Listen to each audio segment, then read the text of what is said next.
Macam pakai pampers. Netizen istighfar tengok fashion Ameera Khan. Mohon hormat Ramadan.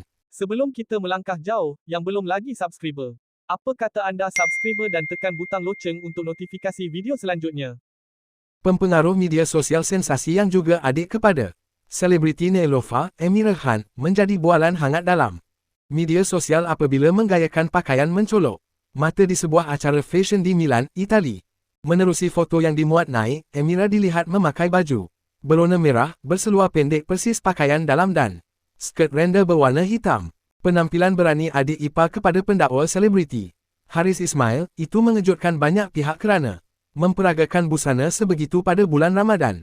Perkongsian itu mencetuskan pelbagai respons iaitu memuji kecantikannya, namun ramai juga mengecam kerana dikatakan tidak menghormati Ramadan.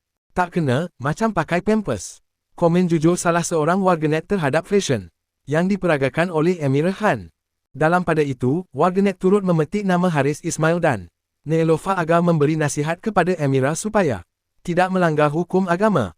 Untuk makluman, ini bukan kali pertama kerana sebelum ini Ameera kerap menjadi bahan bualan ramai apabila tampil dengan busana seksi dalam media sosial.